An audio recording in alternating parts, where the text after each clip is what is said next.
قالین دھونے کا مسئلہ۔ سوال: زید کے گھر میں ایک موٹی قالین بچھی ہوئی ہے جس پر زید نماز بھی پڑھتا ہے، اتفاق سے اس پر نجاست لگ گئی، زید اس کو کیسے پاک کرے؟ کیا ناپاک کپڑے کو پاک کرنے کے لیے 3 مرتبہ دھونا، ہر دفعہ نچوڑنا ضروری ہے؟ ناپاک کپڑے کو تالاب میں ڈال کر صاف سے دھو دیا جائے یا نل کے نیچے رکھ کر دھو دیا جائے اور نچوڑا نہ جائے تو کپڑا پاک ہوگا یا نہیں؟ بہت اہم مسئلہ ہے، اس کو غور سے سنیے۔ جواب: صورت مسئولہ میں قالین کو 3 دفعہ دھونا اور ممکن ہو تو ہر دفعہ نچوڑنا ضروری ہے۔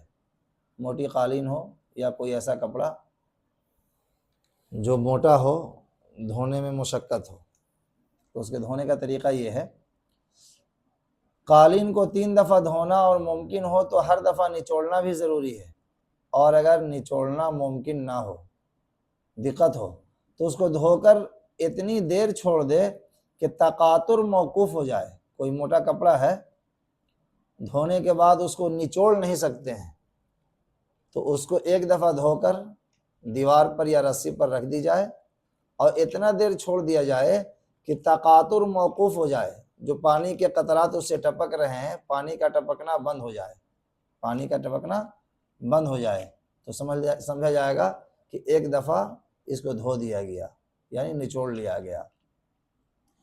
اور اگر تالاب میں دھو رہا ہے یا نل کے نیچے رکھ کر دھونا چاہتا ہے تو 3 دفعہ دھونا ضروری نہیں ہے اور نہ نچوڑنا ضروری ہے، بلکہ اندازہ کر لے کہ اگر کسی برتن میں دھلتا تو کتنا پانی خرچ ہوتا، اسی حساب سے 3 گنا پانی بہا دے، پاک ہو جائے گا۔